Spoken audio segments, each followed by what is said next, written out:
Walang kahirap-hirap kumita ng pera. Ako na yata ang babae na pinagpala sa lahat ng mga kababaihan. Kapag sinuswerte ka nga naman, oo. Ang sarap matulog na maraming pera at gigising na may pera, tapos ang ganda-ganda ko pa. Ikaw na talaga, Cathy. Bongga ka, girl! Hindi mo alam kung gaano kahirap maghanap buhay. At hindi mo rin alam kung sino ang binangga mo. Ngayon matitikman mo ang balik ng karma sa kasamaang ginawa mo. Ako magpaparusa sa iyo hanggang sa magtanda ka. Mararamdaman mo ang bagsik ng aking kapangyarihan. Aray! Tulong! Tulungan niyo ako! Hindi ko na kayang sakit! Tama na! Tigilan mo na ako! Alam ko, ikaw na matanda ka may kagagawan nito. Parang awa mo na. Huwag mo naman akong pahirapan ng ganito. Patawarin mo na ako. Tiisin mo lamang ang hapdi, Cathy. Kailangan mamatay ang mga insekto para hindi na mas lumala pa ang sugat mo. Kinakain ng mga yan ang iyong balat at sinisip-sip ang iyong dugo. Kung hindi natin mapapatay ang mga pesteng yan, hindi maghihilom ang mga sugat sa katawan mo. Taon 2006, Cavite. Sa isang bayan sa nasabing probinsya, nakatira ang dalagang si Cathy. Kilala siya sa kanilang lugar dahil sa may angking kagandahan at kaseksihan. Kaya naman halos magkandara pa ang mga kalalakihan kapag siya ay dumaraan. Halos araw-araw may umaakyat ng ligaw sa kanila na labis naman na ikinatutuwa niya dahil sa mga dalang regalo o kaya naman ay pagkain. Kahit ni isa sa mga ito ay wala siyang magustuhan, pero hindi pa rin siya tumitigil sa pagpapaligaw dahil nang hihinayang siya sa mga binibigay ng mga yon. Ang iba ay sumuko na dahil halos maubos na ang kanilang pera, makabili lamang ng regalo para sa dalaga.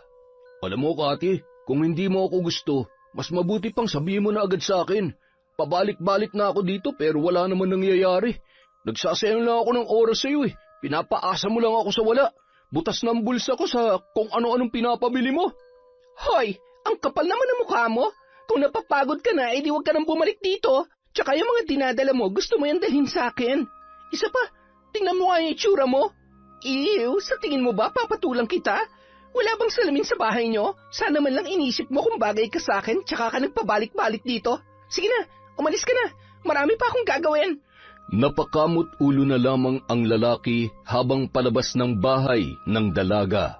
Sa paglipas ng mga araw, dahil sa masamang ugali ni Cathy ay unti-unti na ring natauhan ang mga lalaking nanliligaw sa kanya. Ulilang lubos ang dalaga kaya nagpapalipat-lipat siya ng tirahan.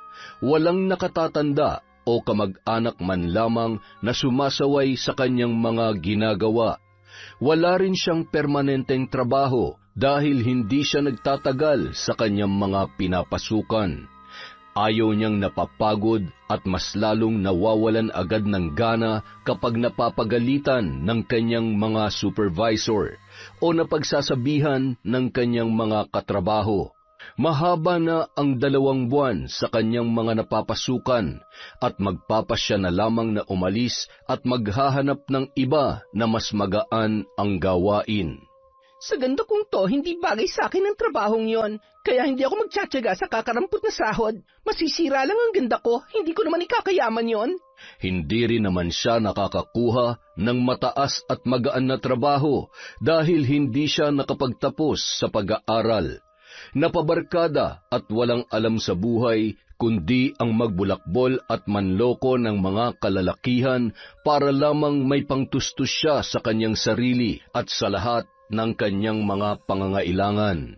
Isang araw, napilitan na naman siyang lumipat ng lugar at doon magbabaka sakali na mas gumaan ang takbo ng kanyang buhay. Marami kasi siyang pinagtataguan dahil sa kanyang mga utang at mga naloko. Maging may asawa at may edad na ay binibiktima niya sa ngalan ng pera. Kailangan kong maging mas maingat sa pagkakataong ito. Sana naman makahanap na ako ng lalaking magugustuhan ako, yung kaya kong buhayin at syempre, yung kayang ibigay lahat ng luho ko. Pagod na ako sa ganitong buhay. Gusto ko nang yumaman. Pera, pera, pera! Kailangan ko ng pera para sumaya. Gamit ang kanyang naipon, nakabayad siya ng pangrenta sa bago niyang tinitirhang apartment. Sakto namang natanaw niya ang isang lalaki na naglalakad papunta sa isang sasakyan. Patakbong nagmadali ang dalaga para makasalubong ang lalaki at para masimulan ang kanyang plano. Nang makalapit na siya sa kinaroroonan ni Jerry, ay nagkunwaring nahihilo ang dalaga. Hinawakan nito ang ulo para mapansin siya ng lalaki. Nakita naman yun ni Jerry, kaya napatigil siya sa paglalakad at nilapitan si Cathy. "Miss, ayos ka lang ba? May masakit ba sa'yo? Miss?" Parang nandidilim ang paningin ko. Tulungan mo ako. Agad namang sinalo ni Jerry ang dalaga bago tuluyang bumagsak ang nanghihinang katawan noon sa kalsada. Nanlaki ang mga mata ng lalaki nang masubsob ang mukha nito sa malusog na dibdib ng dalaga. Agad niya namang inilipat ang kanyang tingin sa malaanghel na mukha ni Cathy. Miss, gising. Ayos ka lang ba? Ay, bakit naman ngayon pa? Isinakay ng lalaki sa kotse ang dalaga at pinainom ng tubig. Binuksan niya ang aircon ng kanyang sasakyan para mahanginan si Cathy. Inisip niya na dahil baka sa sobrang init kaya yon hinimatay. "Gusto mo bang dalhin kita sa ospital para makasiguro tayo na maayos ang pakiramdam mo? Nahihilo ka pa ba?" Hindi na. Ayos na ako. Pwede bang ihatid mo na lang ako sa tinutuluyan ko? Salamat ha. Salamat sa pagtulong mo sa akin. Napakabait mo naman. Teka, ano nga palang pangalan mo? Ako si Jerry. Ikaw? Cathy na lang. Sigurado ka ba na ayos ka na talaga? Hindi ka na magpapatingin sa doktor? Baka kung ano na yung sakit mo, mas mabuting magpatingin ka para maagapan. Bakit kasi lumalabas ka ng ganitong oras? Napakainit at wala ka pang dalang payong. Huwag kang mag-alala. Okay lang talaga ako. Siguro pagod o baka dahil puyat lang ako. At saka kanina pa kasi ako naglalakad para maghanap ng trabaho eh. Nahihilo pa rin ako pero kaya ko naman na. Sa susunod kasi magdala ka ng payong at tubig. Ayan tuloy, buti ako nakakita sa'yo. Hindi napigilan ni Jerry na mapalingon kay Cathy, lalo na sa mga maputing hita nito na sinadya ng babae na itaas ang kanyang palda at nagkukunwaring masakit yon habang hinihimas-himas. Napalunuklaway na lamang ang binata habang nagmamaneho. Nagulat ito nang hawakan ng dalaga ang kanyang hita. Maraming salamat, Jerry, ha? Kung hindi dahil sa'yo, baka nabagok na yung ulo ko kanina. At baka kung sino pang masamang loob ang nakadampot sa akin. Mabuti na lamang at ikaw ang tumulong sa akin. Ang swerte naman ng girlfriend mo o asawa mo. Bukod sa gwapo ka na, mabait ka pa. Wala nga akong girlfriend eh. Asawa pa kaya? Kapag sinuswerte ka nga naman, sakto, walang sabit. Baka ikaw na nga ang lalaking para sa akin. Char! Sa gwapo mong yan, wala kang girlfriend? Maniwala ako sa'yo. Alam mo, kung pwede lang mag-apply bilang girlfriend mo, ginawa ko na. Seryoso ako, wala talaga. Joke lang yun ha, pero kung siseryosohin mo, pwede rin naman. Nang makarating sila sa apartment ni Cathy, inalalayan ni Jerry na bumaba ng sasakyan ang dalaga hanggang sa makapasok sa loob. Nung magpapaalam na sana si Jerry, pinigilan siya ni Cathy. Jerry, sandali. Baka gusto mo munang uminom ng juice o kaya ng kape. Ipagtitimpla kita. Wag na, salamat na lang. Tutuloy na ako. Sige na, para naman kahit papano, masuklian ko yung pagtulong mo sa akin. Kahit man lang sa simpleng paraan, makabawi ako sa'yo. Kahit nagmamadali, napilitan si Jerry na paunlakan ang alok ng dalaga. Kumuha siya ng isang tasa at ibinuhos ang mainit na tubig. Habang hinahalo ni Cathy ang tasang may kape, palihim siyang ngumisi habang sinusulyapan ang nakaupong lalaki sa may sala. Pasimpleng pumikit sabay hinipan ang isang tasang kape na kanyang hawak. Heto na, Jerry. Masarap ako magtimpla kaya siguradong kahit mainit ang panahon ay hinding-hindi mo matatanggihang higupin ang kape ko. Habang ibinibigay ni Cathy ang tasa ng kape, tinitigan niya sa mata si Jerry na parabang may binubulong na mga salita. Isang palipad hangin kung tawagin ang kanyang ginagamit para makapambiktima. Natutunan niya yon sa kanyang namayapang ama. Ano, masarap ba? Kung gayon, pwede bang ibigay mo sa akin lahat ng pera mo sa pitaka? Biglang natulala ang binata at parang wala sa sarili na sumunod na lamang sa utos ng babae. Kinuha niya ang pitaka sa kanyang bulsa at binigyan ng malaking halaga ng pera si Cathy. Pagkatapos maisakatuparan ni Cathy ang kanyang plano ay inihatid na niya si Jerry sa sasakyan. Pinaandar yon ng lalaki at agad na umalis. Wala sa sariling nagmamaneho si Jerry. Habang nasa kalagitnaan ng daan, bigla itong napahinto at biglang nanumbalik ang kanyang ulirat. Kasabay noon ay ang pagkirot ng kanyang ulo na animoy gulong-gulo sa mga nangyari. Hindi maalala ng binata ang buong pangyayari. Mas lalong tumindi ang sakit ng kanyang ulo sa kakaisip kung bakit siya napadpad sa lugar na yon. Ang tanging naaalala niya lamang ay may tinulungan siyang babae, ngunit hindi na niya maalala ang mga sumunod na nangyari. Nagulat siya na may biglang kumatok na pulubing bata sa bintana ng kanyang sasakyan para manlimos.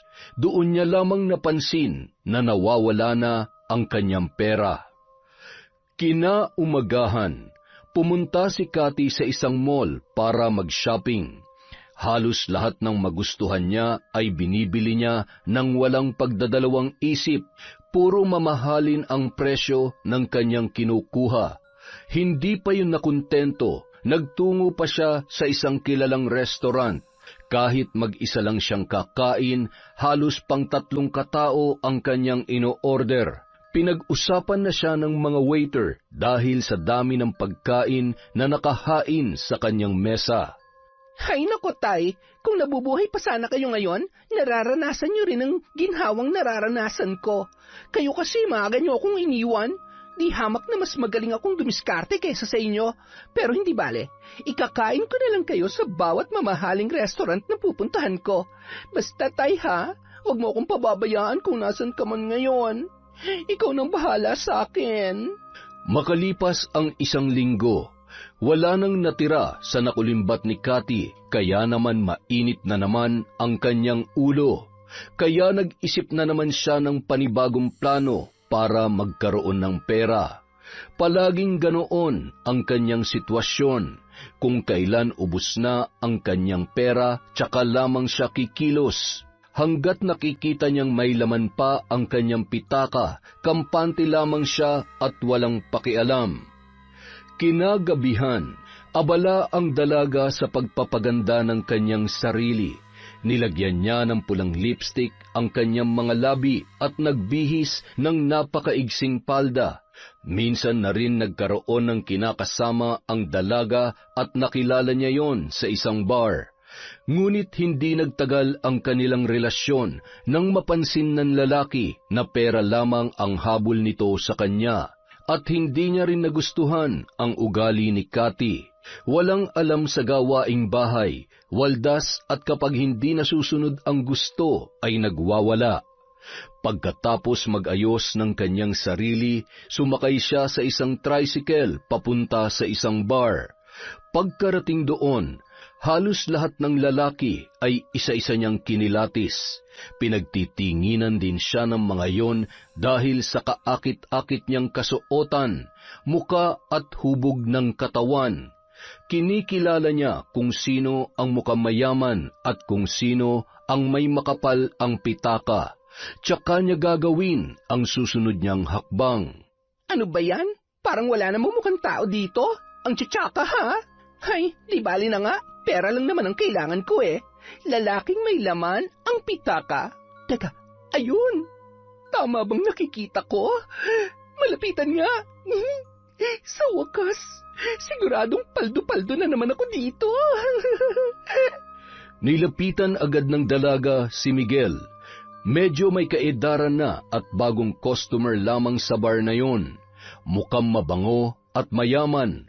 Mas lalong namutawi ang ngiti sa mga labi ng dalaga nang makita niyang kinuha ng matanda ang pitaka mula sa bulsa nito para magbayad sa inorder na alak. Nang makaupo na ang lalaki ay agad rin umupo si Cathy sa tapat na mesa kung saan nakapwesto ang matanda. Sa ganda kong ito, ewan ko lang kung makakatis ka na hindi ako lapitan. Ayan, sige, tingnan mo lang ako. Lumapit ka, dahil wala kang mapapala kung tititigan mo lang ako. At nagsimula na ngang magpapansin si Cathy kay Miguel. Hinahawi-hawi pa nito ang kanyang buhok habang umiinom ng alak at nakatitig sa lalaki. Dahil sa litaw na litaw ang kagandahan at kaseksihan ng dalaga, ay madaling napansin ng matanda ang nang-aakit na si Cathy. Pilyo siyang tinitigan ni Miguel. Maya-maya pa, lumapit na yon sa may mesang kinauupuan ng dalaga. Hi, miss. Ang ganda mo naman. Anong pangalan mo? Mukhang nag-iisa ka lang ah. Wala ka bang kasama? Pwede bang makiupo at makisalo sa'yo? Ibang pangalan ang ginamit ni Cathy.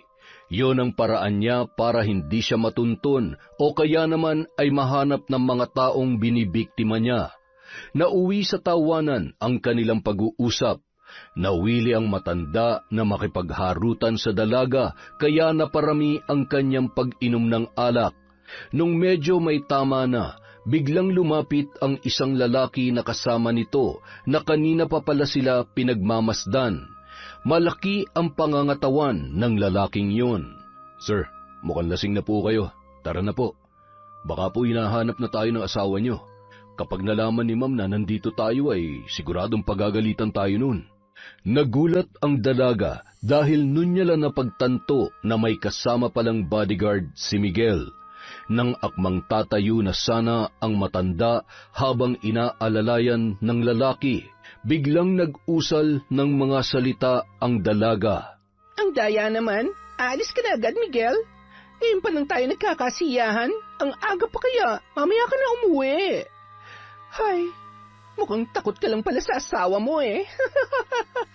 Ako? Takot sa asawa ko? Hindi ah. Berto, mabuti pa matulog ka na lang muna sa sasakyan kung inaantok ka na. Nakakahiya naman sa magandang binibining ito kung iiwan ko lang basta-basta. Sige na, doon ka na muna. Tatawagan na lamang kita kapag uuwi na tayo. Pero sir, lasing na po kayo. Ano ka ba? Kaya kong sarili ko. Ako ang amo mo, kaya ako masusunod. Sige na, iwan mo na kami. Huwag na huwag ka magsusumbong sa ma'am mo dahil malilintikan ka sa akin. Gusto mo ba mawalan ng trabaho? Ay, sige po sir. Sabi ko nga po, hihintayin ko na lamang kayo sa sasakyan eh. Sige po, mag-enjoy po muna kayo dyan. Nagtataka ang lalaki dahil mukhang may kakaiba sa kanyang amo. Sanay kasi siya na kahit may konting tama pa lang ang matanda ay yun na mismo ang nagyayaya para umuwi. Pero nung mga sandaling yun, para bang tuwang-tuwa at nawiwili pa si Miguel na makipag-inuman sa babaeng kausap niya.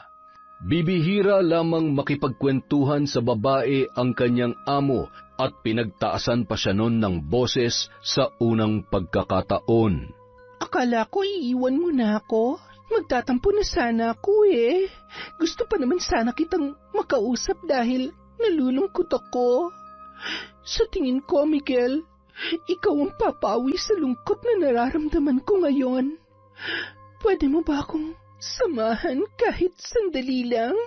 Ay, masyado mo namang pinapainit ang gabi ko. Paano naman ako makakatanggi kung ganito kabango at kagandang babaeng nasa harap ko? Ilang sandali pa, pumasok na ang dalawa sa pribadong silid sa bar na yon.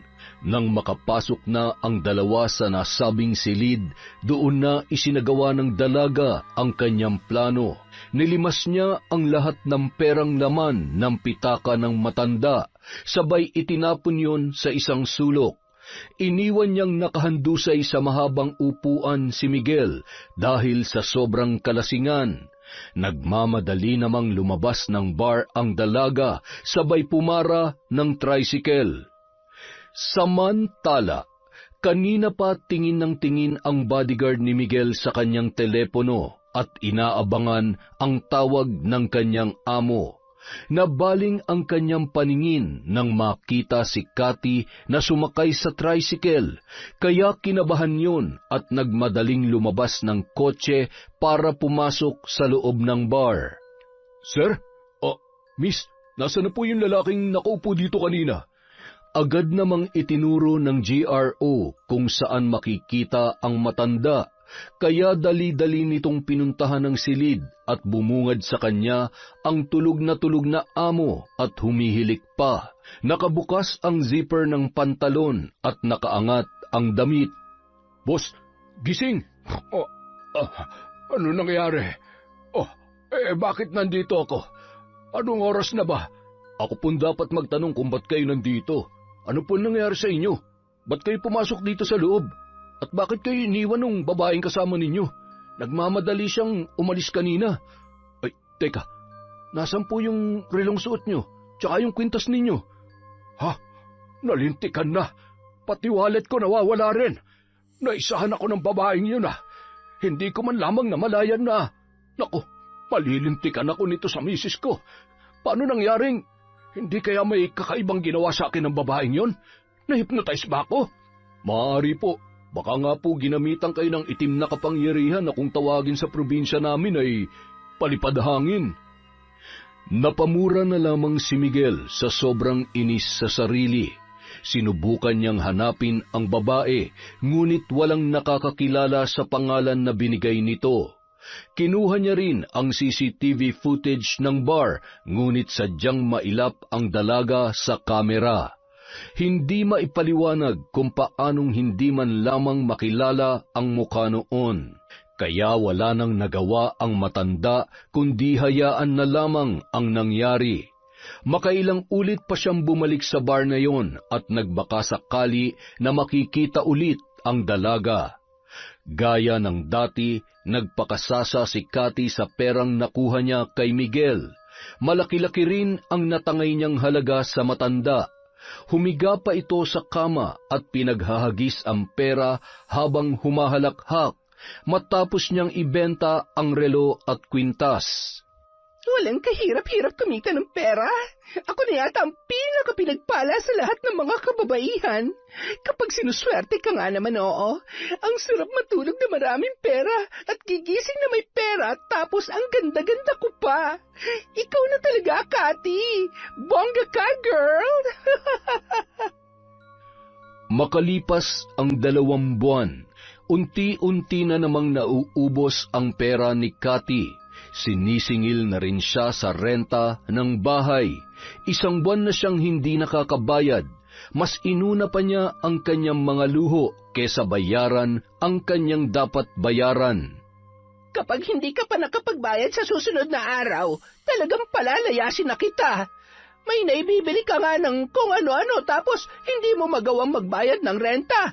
At isa pa, pwede ba? Maglinis ka naman ng bahay. Tingnan mo nga yung paligid mo. Ang kalat-kalat at ang dumi-dumi na. Kababae mong tao napakababoy mo. Sarili mo lang yata ang kaya mong ayusin. Babalikan kita ulit. Siguraduhin mong may pambayad ka na. Kung hindi, ako mismo maghahakot ng mga gamit mo papalabas. Oo na, sige na po. Hindi pa nga ako nag-aalmusal. Busog na ako sa sermon nyo. Ay, kainis. Abat, ako pa talaga ngayon na nakakainis. Ikaw na nga itong hindi marunong magbayad, ikaw pa may ganang mainis. Aling China naman. Ang sabi ko po, magsisimula na ako maglinis. Ang sungit. Pinandilatan ng mata ni Cathy ang tumalikod na si Aling Gina. Nawalan na rin ng gana ang dalagang kumain, kaya bumalik na lamang yung muli sa higaan dahil biglang sumama ang kanyang pakiramdam. Lintek, nagkanda leche-leche ng buhay ko. Kapag minamalas ka nga naman, bakit naman kasi ngayon pa sumama ang pakiramdam ko? Kailangan kong gumaling at kailangan ko ng dumiskarte. Wala na akong pambayad. Baka magliyab na ang ilong ng matandang dragon na yon. Kinaumagahan, kahit medyo iniinda ni Cathy ang sakit ng kanyang ulo, ay pinuntahan niya ang bahay ni Aling Gina para makiusap kung pwedeng bigyan ulit siya ng isa pang araw na palugit para makapagbayad. Tao po! Aling Gina! Tao po! Oh, Cathy, ikaw pala. May kailangan ka ba sa asawa ko? Ano po kasi... Wala kasi siya dito. Umalis, pumunta sa palengke. Ano bang sadya mo sa kanya at sasabihin ko na lang pagdating niya? Bakit nga ba? Hindi ko naisip to, ha? Tama. Ikaw ang sagot sa problema ko sa asawa mo. Umaayon na naman sa akin ang pagkakataon. Ano po kasi? Makikiusap po sana ako sa kanya. Wala pa po kasi akong pambayad ngayon sa renta ng bahay, Mang Lope. Ay, ganun ba? Hamot sasabihin ko na lamang. Kaso kilala mo naman ang asawa ko.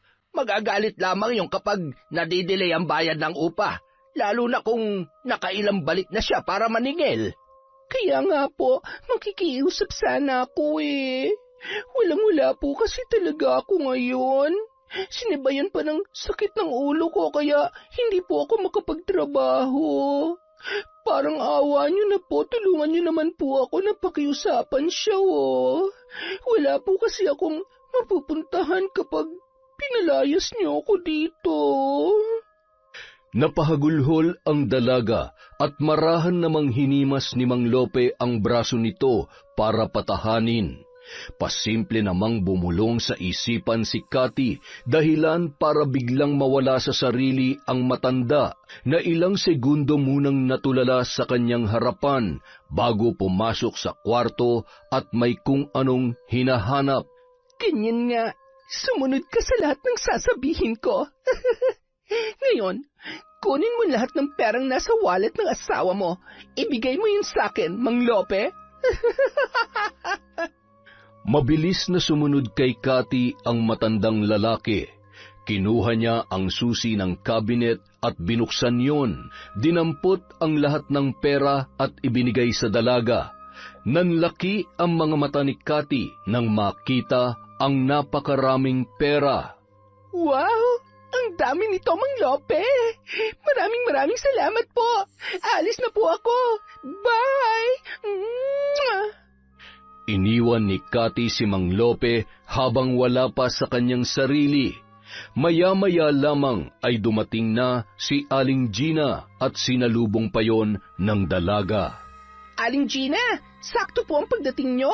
Heto pambayad ko. Sabi ko naman sa inyo, magbabayad ako kapag may pera na ako mabuti naman kung ganon. Magbabayad ka naman pala pinatatagal mo pa. Pinapainit mo pa ang ulo ko. Kayo naman po kasi, hindi kayo makapaghintay. Ay, sige. Sa susunod, agahan mo magbayad para hindi tayo nagkakaproblema. Pasensya na po ulit kayo. Huwag na kayo magsusungit, ha? Sige kayo, mabuburi na. Napakaganda niyong kilay. Nako. Salamat naman. Pangatlo ka na yata sa mga nakapansin ng kilay ko ngayong araw. Papasok na ako sa bahay at mainit dito sa labas. Baka mabura pa. Che, naniwala naman. Ang pangit kaya parang ewan. Pero ang mahalaga, may pera na naman ako. Samantala, nang makapasok si Aling Gina sa bahay ay agad niyang iniabot kay Mang Lope ang pinamili at pinadala yon sa kusina. Dumiretso siya sa kwarto para magpalit ng damit na basang-basa ng pawis. Paglabas niya ay wala pa ring imik ang asawa nito, kaya nilapitan at tinapik yon sa balikat. Oh, Lope, bakit ganyan ang itsura mo? Hindi ba't sabi ko ay dalhin mo na ang mga yan sa kusina? Ano pang hinihintay mo? Pasko? Bagong taon? Hoy, kinakausap kita! Ay, kabayo, bakit ka naman nanggugulat? Kanina pa ako nagsasalita dito, hindi mo naman ako naririnig. Ano nangyari sa'yo, ha? Parang inaantok ako at ano nga bang ginawa ko kanina? Bakit parang wala akong maalala? Ay, naguguluhan ako. Parang, ewan. Ewan ko sa'yo. Nag-uulyanin ka na talaga. Hindi mo na alam ang mga pinaggagawa mo. Natigil ang pag-uusap ng mag-asawa nang maalala ng babae na kailangan niya na palang magpasahod ng mga trabahante sa ipinagagawa nilang bagong apartment. Pagpasok niya sa kwarto ay nabulahaw ang buong kabahayan sa lakas ng kanyang sigaw. Lope! Ha? Gina? Ano nangyari? Nasaan ang pera ko dito? Kinuha mo ba? Dito ko itinatago yung mga inipong ko. Ano? Hindi ko alam yung sinasabi mong pera. Hindi ko naman pinapakailaman yung mga gamit mo, ha? Kung ganon, sino ang kumuha? Sino naman na maglalakas loob na papasok dito sa bahay natin? Wala ka bang napansin na ibang tao na pumunta dito? Galit na galit si Aling Gina dahil wala namang ibang tao sa bahay na yon. Ayaw din namang umamin ng asawa nito na siya ang kumuha, kaya minabuti niyang tingnan ang CCTV para malaman kung sino ang kumuha ng pera. Parehong nanlaki ang kanilang mga mata nang makita ang buong pangyayari. Hay nako, nagsisinungaling ka pa. Ayan, kitang-kita na ikaw ang kumuha at ibinigay mo sa babaeng yon. May pahawak-hawak ka pa sa braso? Ano, dahil sa nilandi ka ng babae, binigay mo na yung pera ko? Walang hiya ka! Ang tanda mo na, kumakiringking ka pa at pera ko pa talaga ang ginagamit mo! Maniwala ka sa akin, Gina. Hindi ko alam na binigay ko sa kanya yung pera.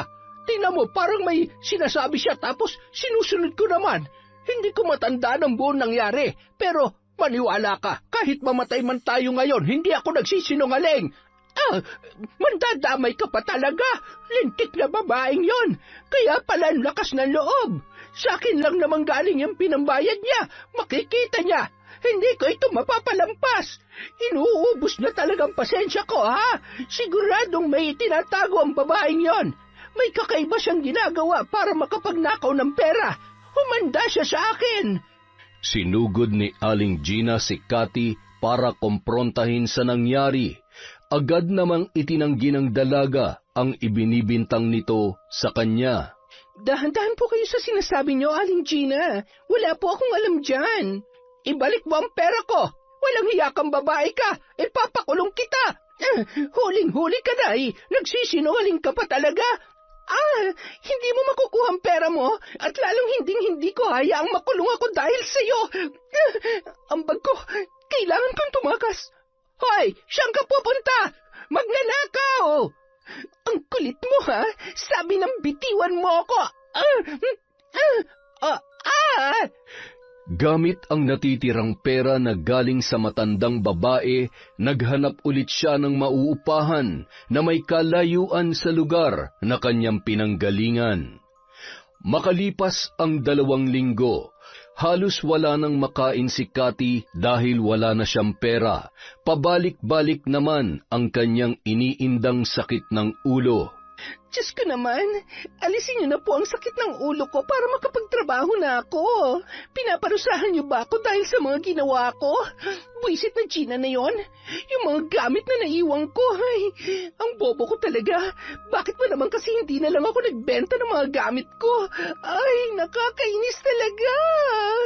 Isang araw, nakaramdam ang dalaga ng kaginhawahan sa kanyang katawan.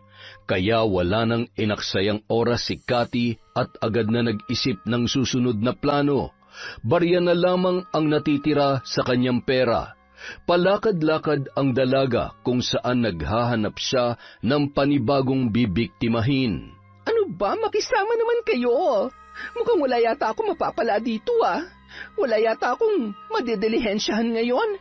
Magtitiis na naman ako sa lugaw na walang sahog at... Ay, busy talaga. Ang init-init pa naman. Ay... Ilang sandali pa, nakita niya si Mang Felix na saktong magwi-withdraw sa ATM machine. Walang ibang tao sa lugar na yun. Hinintay niyang matapos ang lalaki. Nang saktong naglalakad na para maghanap ng sasakyan, naghanda na rin ang dalaga para gawin ang kanyang plano. Kagaya ng ginawa niya kay Jerry, yun din ang naisip niyang diskarte para manakaw ang pera ng bago niyang target. Pero ngayon ay nagpanggap naman siya bilang isang pulubi sa paningin noon. Aray! Tulong! Tulungan niyo po ako! Oh, iha, ano nangyayari sa'yo? Mukhang namumutla ka at nanghihina. Nahihilo po ako. Ilang araw na po kasi akong hindi kumakain. Tulungan niyo po ako. Maawa na po kayo sa akin. Gutom na po ako. Nagkunwaring matutumba si Cathy at napahawak kay Mang Felix. Mabuti na lamang agad na nasalo ng lalaki at hindi natumba sa simento ang babae. Ang hindi niya alam, mabilis na dinukot ng dalaga ang kanyang pitaka. Nang makuha niya na yun, ay pabulong na nagsalita si Cathy. Hindi naman makagalaw ang lalaki sa kanyang kinatatayuan. Natulala ito habang pinagmamasdan ang papalayong dalaga na bahagyang nakangiti sa kanya. Bumalik lamang ang kanyang ulirat nang businahan siya ng isang tricycle driver. Abat, hindi ka ba tumitingin? Sasagasaan mo ba ako? Abay, akala ko pumaparaho kayo eh. Sasakay po ba kayo o hindi? Oy, sige, ihatid mo ako sa ospital. Kailangan ko makabalik agad at inaantay ako ng asawa ko't anak. Ilang sandali pa. Ipapasok ko ba sa loob o dito ka na lamang bababa? Huwag na, dito na lamang ako. Maglalakad na lang ako papasok. Ay, siya, sige, mabuti naman. Natiti ako, mahihirapan akong makalabas kapag pinilit ko pang ipasok tong tricycle. Sandali lamang at...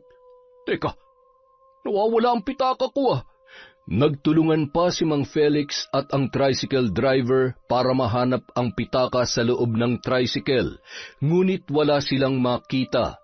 Naawa na ang driver sa lalaki dahil bakas sa mukha nito ang pagkadismaya at nabanggit rin nito na pambayad sana ang perang yun sa pagpapagamot ng kanyang anak na may sakit. Hindi na lamang ito pinagbayad ng tricycle driver at taus-pusong nagpasalamat naman ang matandang lalaki. Pasensya ka na talaga. Naabala ko pa ang paghahanap buhay mo. Wala na talaga akong pera kahit barya. Maraming salamat ulit, ha? Ay, walang anuman ho yun. Sana gumaling na ang anak ninyo. Tsaka mag-iingat po kayo. Parang wala sa sarili si Mang Felix na naglalakad papunta sa silid kung saan naroon ang kanyang anak at asawa na si Aling Mona na nagbabantay sa kanilang anak. Hanggang nung mga oras na yon, hindi niya pa lubos maisip kung ano ang nangyari. Pagkarating ay nakangiting sinalubong ni Aling Mona ang kanyang asawa. Mahal, magkano ang nasahod mo? Kasya na ba para sa bibilhin nating gamot ni Chinchin? Oy, mahal, kinakausap kita. Hindi mo ba ako naririnig? Ano nangyari sa'yo? Bakit parang hindi maipinta yung mukha mo? May nangyari ba? Oo, mahal. Kasya na sana. Kaya lang ano? Kinakabahan naman ako sa'yo. Akin na yung pera at bibili na ako ng gamot ni Chinchin. Kanina pa dapat siya nakainom. Nakailang balik na rin dito yung nurse. Tinatanong kung nakabili na ba tayo. May kailangan pa raw tayong bilhin na i-inject sa kanya. Kailangan maagapan ang pagkalat ng impeksyon sa katawan niya. Kung hindi, mas lalo siyang manghihina. Ano kasi, mahal? Nawala yung pitaka ko kanina. Nanakawan yata ako. Ha? Ano? Paanong nanakawan ka? Hindi mo ba napansin? Bakit? Saan ka ba pumunta?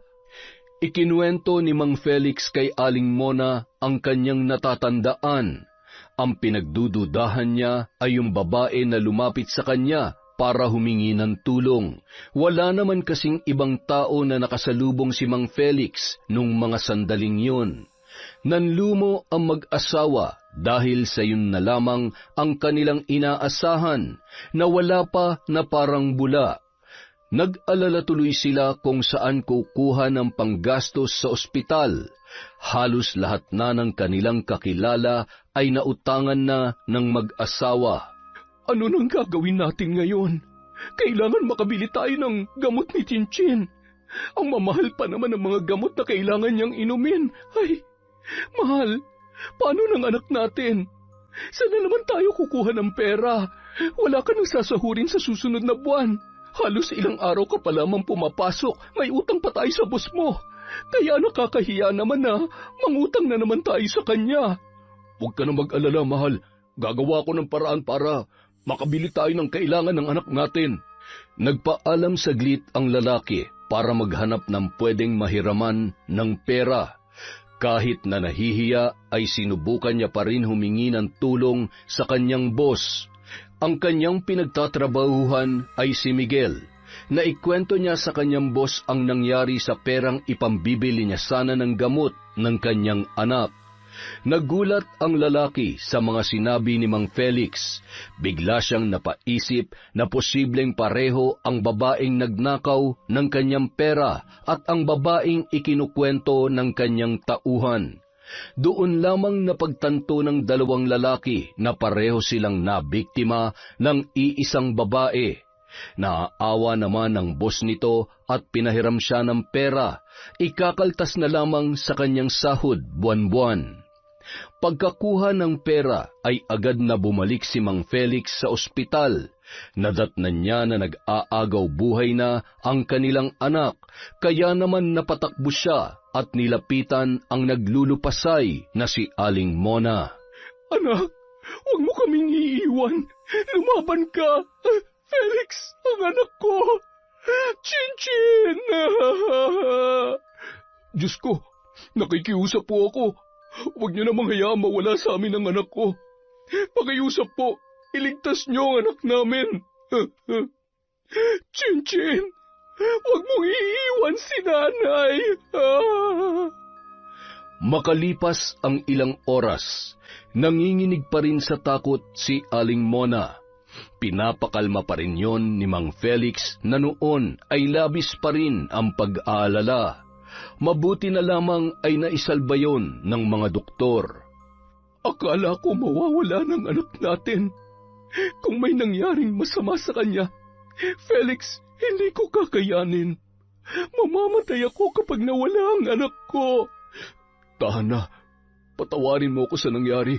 Kung naging maingat lamang ako, siguro'y hindi aabot sa puntong ganito. Hindi mo kasalanan na nangyari. Kung meron man dapat managot, walang iba kundi ang walang pusong nagnakaw ng pera mo. Napakasama niya. Samantala, pumunta ako sa presinto para i-report ang nangyari. Akalain mo, pati pala si Sir Miguel na biktima din ng babaeng yon. Kailangan niya managot sa batas. Hindi marunong lumaban ng patas ang walang yang babae na yun. Sige, mahal. Tama yung gagawin mo. Sana makasuhan ng babaeng yon at sana makulong siya habang buhay at pagbayaran ng mga kasalanan niya. Oo, mahal. Sige, aalis na muna ako, ha? Mag-iingat ka. Balitaan mo ako agad sa lakad mo, ha? Hindi na nag-aksaya pa ng panahon si Mang Felix at agad na nagtungo sa pulisya para humingi ng tulong. Pinasalaysay sa kanya ang buong pangyayari at ipinalarawan ang itsura ng mukha ng babae. Ayon sa paglalarawan ng lalaki, lumalabas sa investigasyon na iisang babae ang tinutukoy ng mga taong nagrereklamo sa kanila at doon niya rin napag-alaman na iba-iba pang pangalan ang ginagamit nito. Halos pare-pareho ang modus ng dalaga sa bawat binibiktima, kaya mahirap matunton ang kanyang kinaroroonan. Nangako ang mga pulis na kapag nakakuha sila ng impormasyon ay ipagbibigay alam nila agad sa lalaki. Maraming salamat po. Sana mahanap na at mapanagot ng babaeng yan para matigil na sa masamang gawain. Baka marami pa yung mga biktima. Nang makabalik sa ospital si Mang Felix, ibinalita niya kay Aling Mona ang kanyang natuklasan tungkol sa dalagang nambiktima sa kanya. Dahil sa may kaalaman ang ginang tungkol sa itim na kapangyarihan, napagtanto niya na ginagamitan ng palipadhangin ang mga biktima ng dalaga para makapagnakaw. Kaya pala ang lakas ng loob ng babaeng yun na magnakaw. Kung hindi ako nagkakamali, tama ang naiisip ko. Dapat sa kanya, mahal. Alam ko kung anong pumapasok dyan sa utak mo. Huwag mong gagawin yan. Sinasabi ko sa iyo, ilang beses na natin yung pinagtalunan. Kailangan maturuan ng leksyon ng babaeng yon. Kailangan putulin ang kanyang kasamaan. Hindi ako papayag na marami pa siyang mabiktima. Humanda kang babae ka. Pagbabayaran mo lahat ng kasalanan mo. Dapat sa mga katulad mo, parusahan para magtino. Nangilabot si Mang Felix sa mga tinuran ni Aling Mona. Ramdam niya ang galit sa puso ng kanyang asawa. Ayaw na ayaw pa naman nito ng taong nanlalamang sa kapwa. Ang karunungan ni Aling Mona ay minana pa niya sa kanyang yumaong ina. Mula nang magkaanak sila ni Mang Felix ay sinubukan niya yung itigil. Sa pagkakataong yon ay mukhang desidido na siya na parusahan ang dalagang si Cathy gamit ang barang. Mahal, ikaw na muna magbantay sa anak natin. Uuwi muna ako, may kailangan akong gawin. Hindi ka na ba talaga magpapapigil sa gagawin mo? Alam mong kasalanan sa Diyos ang binabalak mo. Huwag mong ilagay sa mga kamay mo ang pagpaparusa sa taong yun. Ipaubaya mo na lamang yan sa batas. Kung aantayin pa natin ang mga pulis, natitiyak ko na marami pang mabibiktima ang babaeng yon. Kaya habang maaga pa, tatapusin ko ng kasamaan niya. Siguro naman mapapatawad ako ng Panginoon sa aking gagawin. Muntik na malagay sa peligro ang buhay ng anak natin dahil sa babaeng yon. Kung may nangyari kay Chinchin, hindi ako magdadalawang isip na tapusin siya. Pagkarating ni Aling Mona sa kanilang bahay, dumiretso agad siya sa kwarto at sa ilalim ng kanilang kama. Doon nakalagay ang kahon kung saan nakasilid ang kanyang mga kagamitan sa pambabarang. Hindi mo alam kung gaano kahirap kumita at hindi mo rin alam kung sino ang binangga mo. Ngayon matitikman mo ang balik ng karma sa kasamaang ginawa mo. Ako ang magpaparusa sa iyo hanggang sa magtanda ka. Mararamdaman mo ngayon ang bagsik ng aking kapangyarihan. Kinuha ni Aling Mona ang malaking itim na kandila sabay sinindihan. Mula sa kanyang bulsa, dinukot niya ang nakatiklop na papel na may guhit ng muka ng babaeng pinagbibintangan nila na magnanakaw. Binigyan ng kopya ng mga pulis ang kanyang asawa sa pagkakakilanlan ng babae. Kaya yun ang gagamitin ng ginang sa pagsasagawa ng barang. Pagkatapos ilagay ang papel sa pulang tela, ay nag-usal siya ng orasyon. Habang binibigkas ng ginang ang dasal, ay dahan-dahan niyang pinapatakan ng kandila ang muka ng babaeng nasa larawan. Nang halos matakpan na ng patak ng kandila ang muka ng babae, tinusok niya rin yun ng luma at mahabang karayom. Ngayon, mararamdaman mo ang init ng bawat patak ng kandila. Mag-aapoy ang buo mong katawan na ani mo'y sinisilaban. Mahapdi at parang pinapaso na nagbabagang bakal. Mararamdaman mo rin ang talim na parang tumutusok na mga karayom sa iyong katawan. Damhin mo ang parusang balik sa iyong kasamaan. Sige, humiyaw ka sa sobrang sakit. Samantala, biglang nakaramdam si Cathy ng kakaiba sa kanyang katawan. Ay, ano ba to? Mukhang may gustong pumasok na itim na kapangyarihan sa katawan ko Pwes, kung sino ka man, hindi ka magtatagumpay. Hanggat suot ko ang kwintas na ito, walang makakapanakit sa akin. Kaya akong protektahan nito kahit gaano pa kalakas ang kapangyarihan mo. Ipinakulam na kaya ako ng ginang na yon? Aba, nakinabang naman siya sa dami ng mamahaling gamit na naiwan ko sa apartment niya. Buisit siya. Namana pa ni Cathy ang kwintas na yon sa kanyang yumaong ama. Kilala yon bilang isang mahusay na albularyo. Sa kabilang banda, naramdaman ni Aling Mona na mukhang hindi gaanong tumatalab ang kanyang ginagawang pambabarang sa dalaga. Ganun pa man, hindi siya tumigil sa paggawa ng ritual. Pinagpapawisan ng ginang habang patuloy sa pagbigkas ng mga kahindik-hindik na salita. Maya-maya pa, biglang lumakas ang hangin at isang tinig ang narinig ng ginang. Sino kang nangangahas na barangin ako? Anong kasalanan ko sa'yo? Para malaman mo, hindi ako tatablan ng kapangyarihan mo. Magsasayang ka lang ng lakas. Kaya kung ako sa'yo, tigilan mo na yung ginagawa mo. Ako lang naman ang asawa ng lalaking ninakawan mo.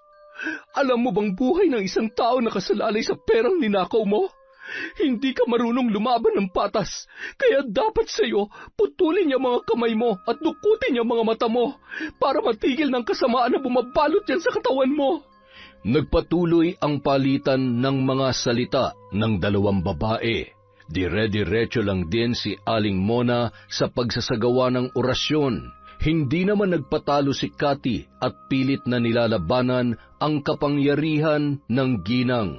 Hanggang sa lalong lumalakas ang kapangyarihan ni Aling Mona at mas lalong lumakas ang hangin hanggang sa naputol na at nahulog ang suot na kwintas ng dalaga.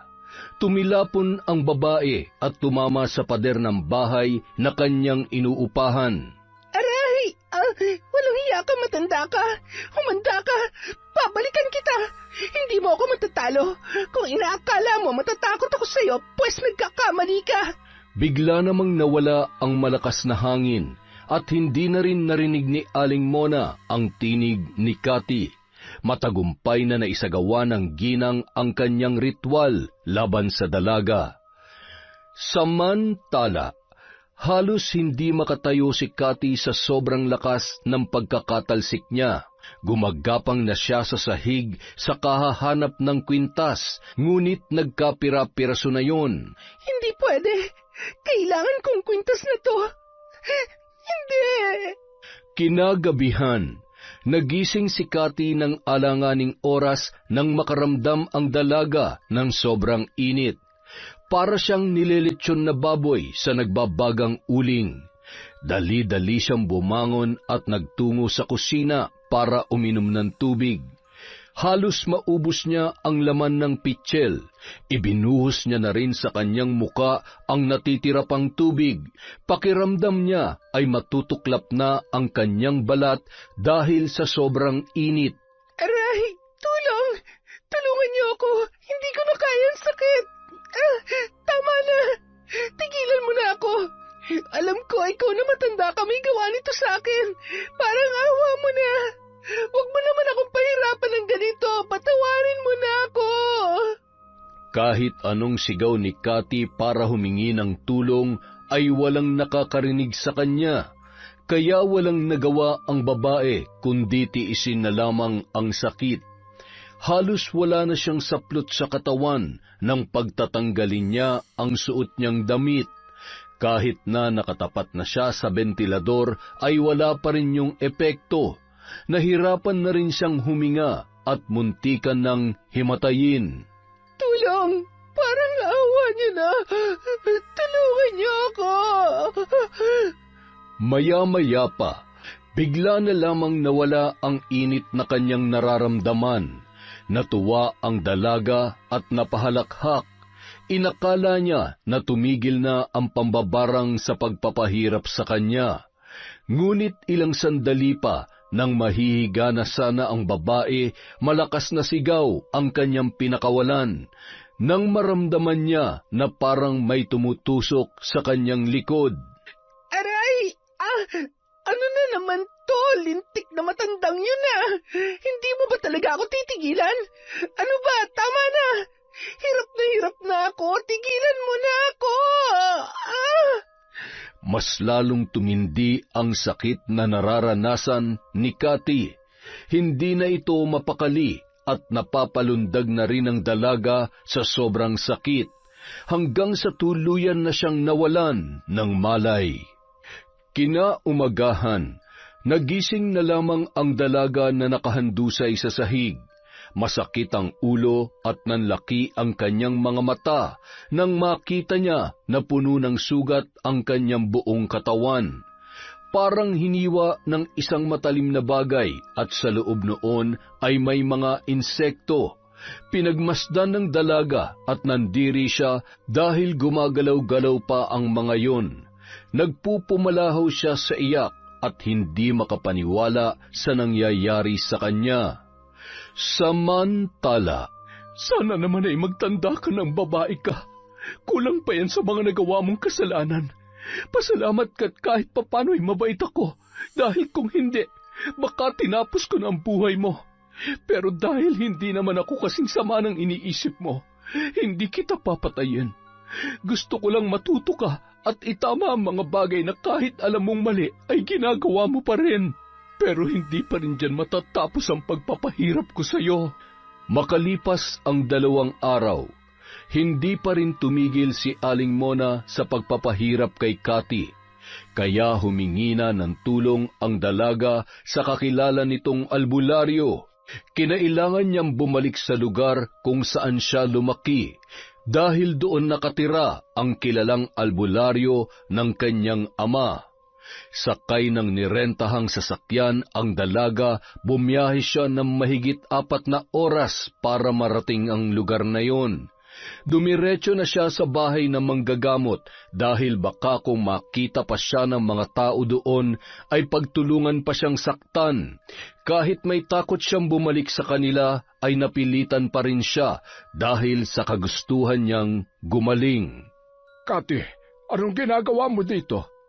Mang Danny, tulungan niyo po ako at sana po huwag niyo ipaalam sa mga tao na nandito ako.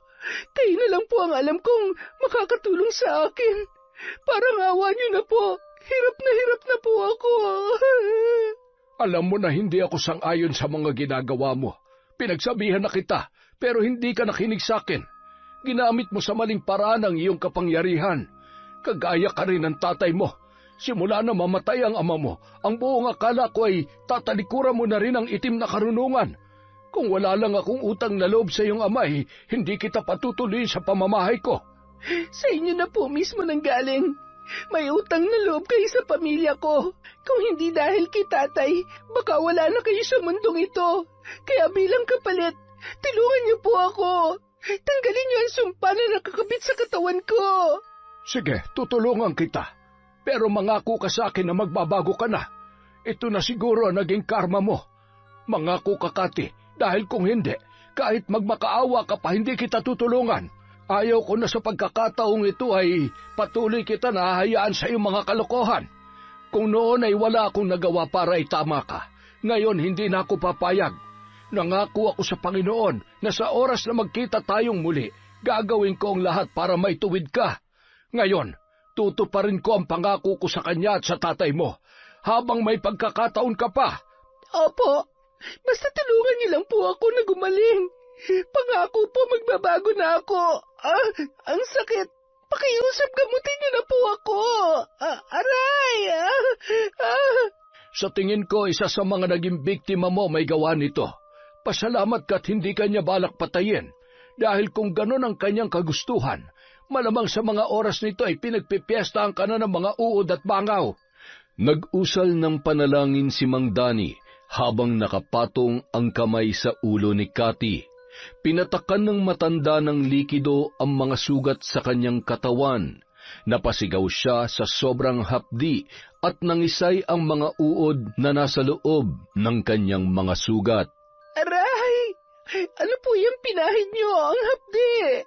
Parang sinisilabad ang pakiramdam ko. Aray! Tiisin mo lang. Kailangan mamatay ang mga insekto para hindi na mas lumala pa ang mga sugat mo. Kinakain ng mga yan ang iyong balat at sinisip-sip ang iyong dugo. Kung hindi natin mapapatay ang mga pesteng yan, hindi maghihilom ang mga sugat sa katawan mo. Tagaktak ang pawis ni Cathy habang kagat-kagat ng kanyang mga ngipin ang isang tela. Hindi na kinaya ng dalaga ang sakit, dahilan para siya ay mahimatay. Pinahiga siya ni Mang Danny sa mahabang upuan na yari sa kawayan. Nilagyan ng matanda ng dahon ang mga sugat nito. Isa-isa niya ring sinunog ang mga insekto na lumabas sa mga sugat ng dalaga. Makalipas ang ilang oras, binalikan na ng malay si Cathy. Hinang-hina ang babae at humingi agad ng tubig kay Mang Danny. Oh, ito, inumin mo. Kumusta ang pakiramdam mo? May nararamdaman ka pa bang sakit? Medyo nanghihina po ang katawan ko. Nang tanggalin ni Mang Danny ang dahon na nakatapal sa mga sugat ni Cathy, namangha ang dalaga nang makita niya na naghilom na ang mga yon. Ngunit bakas pa rin ang mga peklat sa kanyang balat. Magaling na ang mga sugat mo, ngunit hindi pa rin ako nakakasiguro kung tuluyan ang ititigil ng mambabarang ang ginagawa niya. Hanggat hindi niya nararamdaman ang pagbabago mo, patuloy ka pa rin niyang parurusahan. Kaya habang may pagkakataon pa, tutulungan kitang humingi ng tawad sa kanya at maging sa iba mo pang nagawa ng kasalanan. Ayoko po, Mang Danny. Ayoko po makulong. Pangako magbabago na po ako. Pinagsisisihan ko na po ang mga nagawa ko. Simula ngayon, hihingi na ako ng tawad sa Panginoon. Magpapakalayo-layo na po ako at magsisimula ng panibagong buhay. Pero paano mga taong naperwisyo mo? Kailangan mo pa rin managot sa batas. Hindi ka pababayaan ng Diyos, iha. Magtiwala ka lamang sa Kanya. Gawin mo ang nararapat mong gawin. Kung gusto mo magkaroon ng kapayapaan, gawin mo kung ano ang tama. Paano kung ang tama ay siya naman magpapahirap sa akin? Ayaw ko pong makulong. Mang Danny, hindi ko po alam kung makakaya ko. Natatakot po talaga ako. Paano kung hindi na ako makalabas ng buhay sa kulungan? Napayakap na lamang si Cathy kay Mang Danny dala ng takot. Ngunit wala na siyang nagawa kundi sundin ang payo ng matanda dahil alam niya na yun ang tama. Samantala, naramdaman ni Aling Mona na may tumulong na isang albularyo kay Cathy. Hindi naman nakakaramdam ng galit ang ginang dahil inaasahan niya na ang gagawin nito. Kaya muli siya nag-usal ng orasyon para muling gumana ang sumpa na kinabit niya sa dalaga. Paglalaruan niya ito hanggang sa siya na mismo ang sumuko sa mga pulis para pagbayaran ang kanyang mga kasalanan. Mang Danny, tulong! Tulungan niyo po ako! Akala ko po ba napagaling niyo na ako? Bakit bumabalik ang sakit, aray? Tama na, ayoko na po! Pansamantalang lunas lamang yon, iha. Hanggat hindi tumitigil ang mambabarang sa paggawa ng ritual, hindi tuluyang mawawala ang sumpa sa katawan mo. Isa lang ang nais na makamit ng taong yon, hustisya, Cathy. Alam mo kung anong ibig kong sabihin. Kailangan mo rin humingi ng kapatawaran sa kanya. Paano po ako hihingi ng tawad? Hindi ko po siya kilala at hindi ko alam kung saan siya matatagpuan. Ayaw ko po talaga, Mang Danny. Hindi ko kakayanin ang buhay sa kulungan. Hindi tumigil si Mang Danny sa pagpapalakas ng loob ni Cathy. Laking pasasalamat naman ng dalaga sa matanda dahil ito na lamang ang taong pwede niyang lapitan at hingan ng tulong nung mga oras na yon. Matapos niyang gamutin ulit, hinayaan muna niyang mapag-isa ang dalaga para makapagpahinga at para na rin makapag-isip. Ilang oras ding naguguluhan ng dalaga hanggang sa hindi na nito namalayan na nakatulog na pala siya. Nang magising yon, ay muli siyang kinausap ni Mang Danny ng masinsinan. Maayos na ba ulit ang pakiramdam mo? Ano, nakapagdesisyon ka na ba? Opo, Mang Danny. Buo na po ang loob ko. Susuko na po ako sa otoridad. Tama po kayo. Kailangan kong pagbayaran ang mga naging kasalanan ko. Pero bago po muna ako pumunta sa presinto, pwede po bang samahan niyo ako sa puntod ni Itay? Gusto ko po muna siyang dalawin bago ako pumasok ng kulungan. Mabuti naman kung ganon.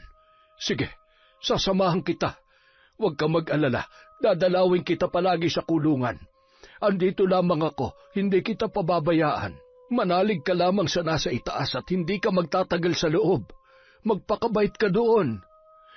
Agad na nagtungo sina Mang Dani at Cathy sa sementeryo kung saan nakalibing ang kanyang ama. Hindi napigilan ni Cathy na pumatak ang kanyang mga luha. Naawa si Mang Dani habang pinagmamasdan ang dalaga. Malungkot man siya na makukulong ito, ngunit alam niya na yon ang makakabuti para sa lahat. Kinahapunan, naghahanda na si Cathy para sumuko sa mga pulis. Sasamahan naman siya ni Mang Dani. Maluha-luha pa ang dalaga habang binabaybay nila ang daan patungo sa presinto. Alam mo, kung saan man naroroon ang tatay mo ngayon, alam kong masaya siya sa gagawin mo. Alam kong labis ang kanyang pagsisisi dahil sa kanya'y nasira ang buhay mo. Kaya matutuwa siya dahil gusto mo nang ayusin ang sarili mo na kailanman ay hindi niya nagawa para sa kanyang sarili. Nang makarating sila sa presinto, ay agad na pinusasan si Cathy ng mga pulis. Kinunan ng litrato at kinuha na rin ang kanyang fingerprints. Pagkatapos noon ay ipinasok na ang dalaga sa selda. Humagulhol yun habang nagpapaalam ang matanda. Matatag ka, Cathy. Alam kong malalampasan mo ang lahat ng ito. Samantala, nung araw ding yon ay lalabas na ng ospital ang anak ni Mang Felix at Aling Mona. Mas lalo silang natuwa nang makarating sa kanila ang balitang pagsuko ni Cathy sa mga alagad ng batas. Hindi maipaliwanag ang sayang nararamdaman ng ginang nung mga oras na yon. Salamat naman at nagtanda ng babaeng yon. Patawarin niyo po ako, Diyos ko, kung nakagawa po ako ng kasalanan. Yun lamang talagang naisip kong paraan para parusahan at maturuan ng leksyon ang katulad niya. Natulungan ko siyang itama ang mga pagkakamali niya. Patawad po kung nagpasakop ako sa kadiliman. Lumipas ang ilang araw, linggo, buwan at taon. Naging mabait ang dalaga sa loob ng kulungan. Maraming naantig sa kwento ng kanyang buhay, kung papaano niya piniling magbago at takasan ang mundong kinagisnan niya simula pa lamang nung siya ay bata pa. Natuto rin ang dalaga sa mga gawain katulad ng mga gawaing bahay.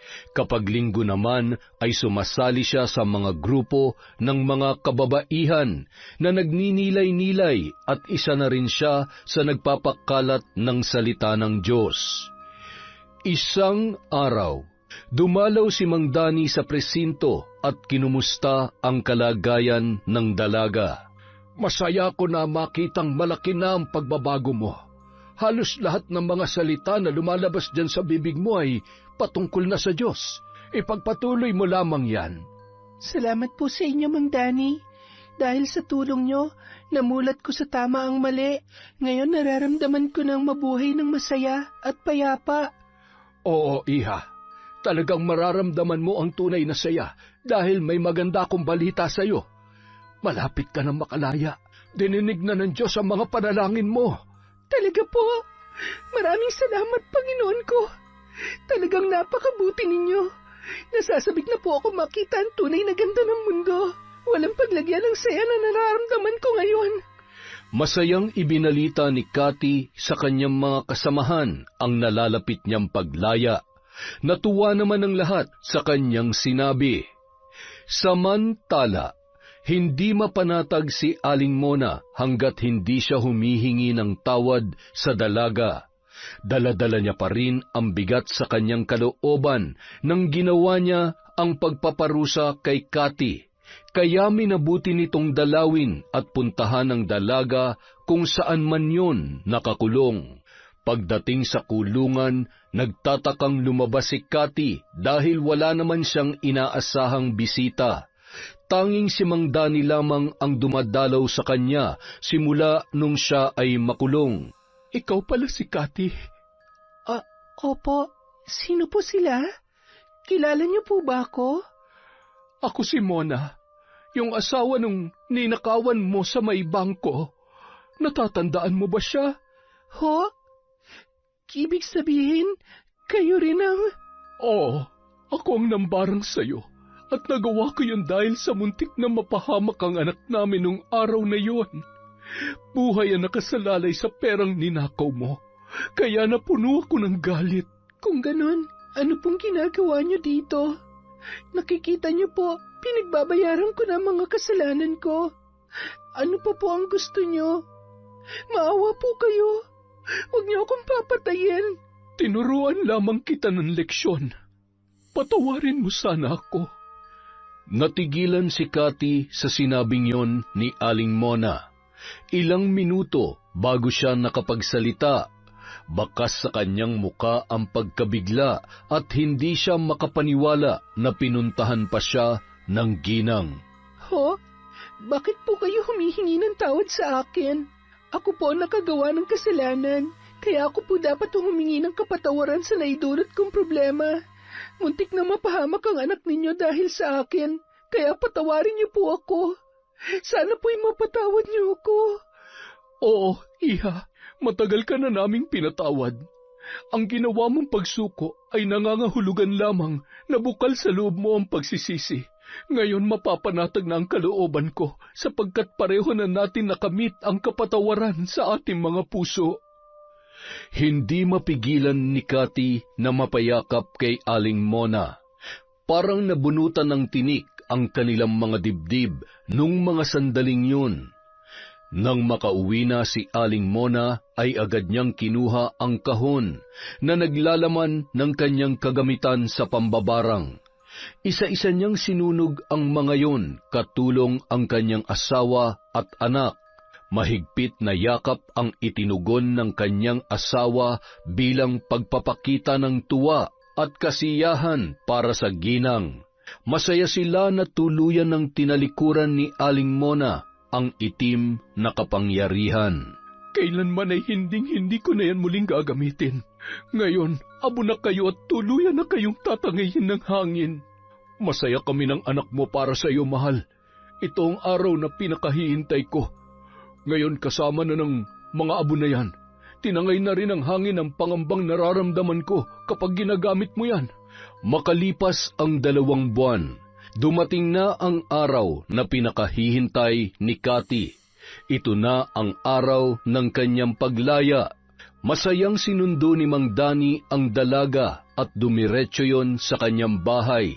Wala na kasing ibang pamilya si Cathy na pwede niyang puntahan. Abot langit ang pasasalamat niya dahil muli siya mabubuhay ng malaya at payapa ang kalooban. Salamat po, Panginoon, dahil sa kabila ng aking mga nagawang kasalanan, hindi niyo pa rin ako pinabayaan. Utang ko po sa inyo ang panibago kong buhay. Samantala, nabalitaan ng pamilya ni Aling Mona ang araw ng paglaya ni Cathy. Natuwa sila para sa dalaga.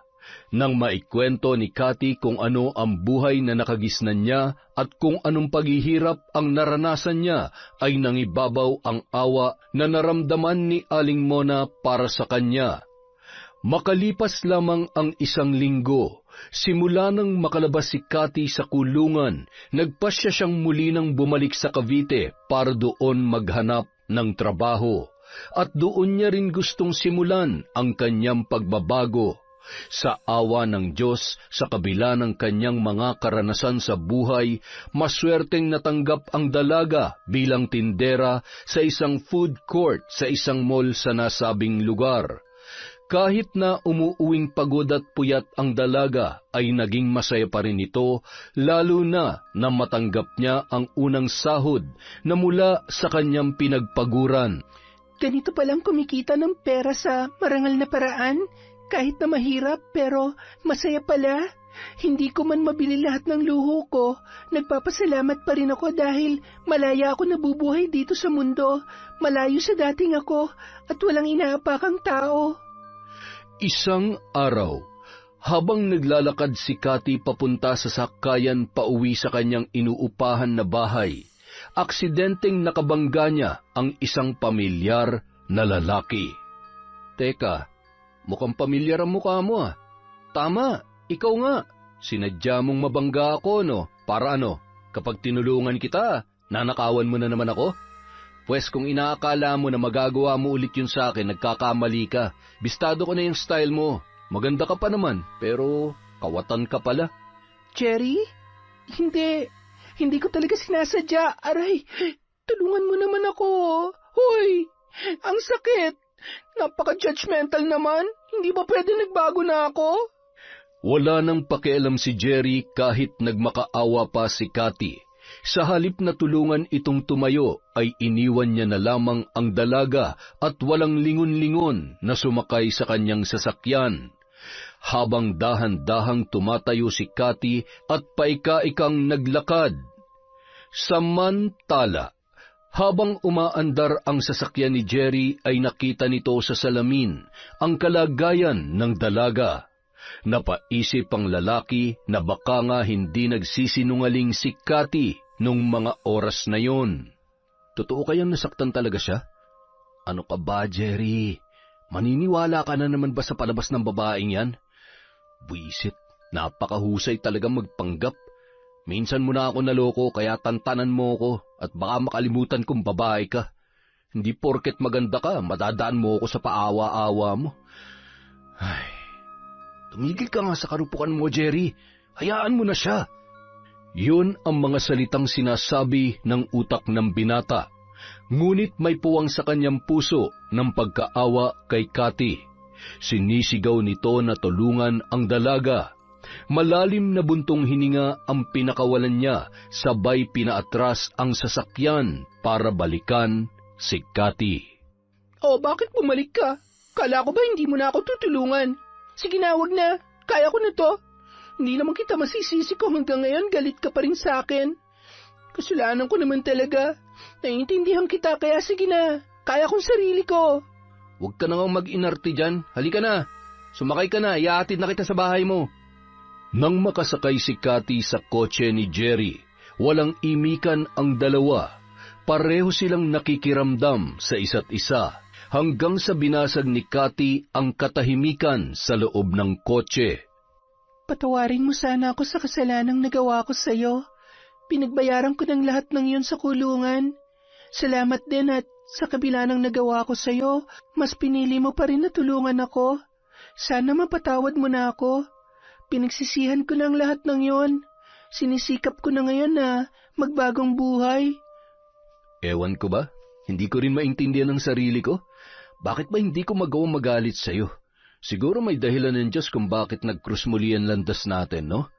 Sa dami na makakasalubong at makikita ko ngayong araw, ikaw pa talaga. Ay, siguro nga, gumawa ng paraan ng Diyos para makahingi ako ng kapatawaran sa mga nagawa kong kasalanan. Masaya ako sa muli nating pagkikita at hindi na ako kasing sama nung dati. Pero may dahilan kaya nagawa kong mga bagay na yon na hanggang ngayon labis kong pinagsisisihan dahil maling-mali. Hindi ko dapat ginawa yon pero wala na eh. Hindi ko na maibabalik ang panahon. Dito na lamang ako. Salamat sa paghatid ah. Inalalayan ng binata na makababa ng sasakyan si Cathy. Sabay sabing, sana hindi pa ito ang huling pagkikita natin. Gusto kitang makilala ng lubos at para malaman mo, pinatawad na kita. Matagal ko nang kinalimutan yon, pero syempre, naiinis pa rin talaga ako sa ginawa mo. Ay, sige na, mag-ingat ka ha. Pagkatapos noon ay pinaandar niya na ang sasakyan. Nakangiti sabay kinindatan pa nito si Cathy habang unti-unting sumasara ang bintana ng kotse. Isang araw, muling nagkrus ang kanilang landas. Sinadyang abangan ng lalaki ang dalaga kung saan siya madalas dumaraan. Mula nang muli silang magkita ay hindi na nawala sa isip niya si Cathy. Oh, ikaw na naman? Bakit parang ang liit ng mundo natin? Alam mo, Cathy, gusto talaga kitang makita. At sa wakas, natsyempohan din kita rito. Pinagtataguan mo yata ako eh. Ha? Bakit? Hindi kita maintindihan. May kailangan ka ba sa akin? May kasalanan na naman ba ako? Wala akong kinuha sa sasakyan mo ha. At saka... Pwede ba kitang iyaing lumabas? Ang boring kayang mag-isa. Baka naman gusto mo akong samahan. Para naman makabawi ka sa akin. Sabihin na natin na gusto talaga kitang makilala, makasama, at, basta. Ano? Okay lang ba sa'yo? Ano? Nagbibiro ka ba? Ako? Bakit ako? Baka nabibigla ka lang o kaya baka naaawa ka lang sa akin. Hindi ako ang babaeng nararapat sa'yo, Jerry. Alam mo naman kung anong klaseng tao ko, kung anong pinagmulan ko. Magkaiba tayo ng mundo. Marami ka pang makikilalang babae dyan. At saka, wag mo nga akong tinitingnan ng ganyan. Malapit na akong matunaw at baka mamaya kiligin pa ako sa'yo. Siguro gusto mo lang akong gantihan sa ginawa ko, no? May pinaplano ka bang masama sa akin? Hoy, wag kang ganyan. Ano? Tumingin ka nga sa akin. Dito. Hoy, sa mata ko. Yan. Mukha ba ako masamang tao? Ha? Sa gwapo kong to, sa tingin mo magagawa kong... Huwag mo akong dinadaan-daan sa ganyan, ha? Para kang ewan. Kapag ako nainis, papatulan talaga kita. Tara na, libre mo ako. Wala pa akong sahod. Yon! Walang problema. Kati, seryoso. Kapag niligawan ba kita, papayag ka ba? Jerry, kapag sinuntok ba kita para magising ka sa katotohanan, aaray ka? Ang dami mong sinasabi. Tsaka na natin pag-usapan yan. Baka mamaya, pagkatapos natin kumain, magbagong isip mo. Alam mo na, baka gutom lang yan. Oh, teka nga, nilalagnat ka ba? Basta, akala mo titigilan kita? Mula ngayon, kung kinakailangan kitang kulitin, oras-oras man yan, hanggang sa mahulog ka sa akin at maging tayo gagawin ko. Ang totoo, di ko alam kung bakit kahit nagalit ako sa ginawa mo sa akin, hindi talaga kita makalimutan eh. Matagal-tagal na rin yun, pero hanggang panaginip, dinadalaw mo pa rin ako eh. Anong akala mo sa akin? Multo? Mumultuhin talaga ako ng katotohanan kapag hindi naging tayo. Simula noon, palagi nang lumalabas ang dalawa at matyagang niligawan ni Jerry si Cathy, hanggang sa makamit nito ang matamis na oo ng dalaga. Malaki na ang pinagbago ni Cathy, malayong malayo na sa unang pagkakakilala sa kanya ng lalaki.